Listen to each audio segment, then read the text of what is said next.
Electoral bond நான் நிறைய இடத்துல சொல்லியிருக்கேன், இது ஒரு பெரிய ஸ்கேம். எலக்டோரல் பாண்ட் என்பது மறைமுகமாக கார்ப்பரேட்டுகள் பாஜகவின் தயவால் மக்களிடமிருந்து கொள்ளையடிக்கப்பட்ட காசை பாஜகக்கே திருப்பி கொடுக்கறதுக்கான ஒரு இன்ஸ்ட்ருமெண்ட் தான் அது. இன்னைக்கு சுப்ரீம் கோர்ட் அதை அன்கான்ஸ்டிடியூஷனல், இந்த மாதிரி ஒரு ஸ்கீமை செஞ்சிருக்கவே கூடாது அப்படின்றத ரொம்ப திட்டவட்டமாக சொல்லியிருக்காங்க. ஆனால் கடந்த 6-7 வருடங்களாக எவ்வளோ 1000 கோடிகள் அவர்கள் சம்பாதித்திருப்பார்கள். அந்த லீகலாக மட்டும் நான் சொல்லலை, இன்னும் இல்லீகலாக பார்த்தீங்கன்னா ஏகப்பட்ட விஷயம்.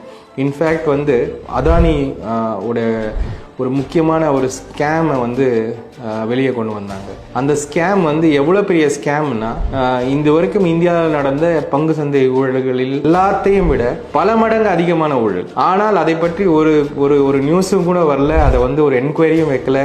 டீ விற்கிறவங்க, ஏழைகள், இவர்கள் வீடுகளில் எல்லாம் இடியும் சிபிஐ இன்னைக்கு போக வேண்டிய சிச்சுவேஷனில் இன்னைக்கும் கூட அந்த மாதிரி ஊழல்களை ஏன் கேட்காம இருக்காங்கன்னா, பாஜகவுடைய ஊழல் மாடல், அந்த மாடலை நம்ம புரிஞ்சுக்கணும். இந்த மாடல் தனிப்பட்ட நபர்களுக்கு மட்டுமல்ல, ஒரு நாட்டினுடைய பொருளாதாரத்தையே சீர்குலைக்கக்கூடிய ஒரு மாடல்.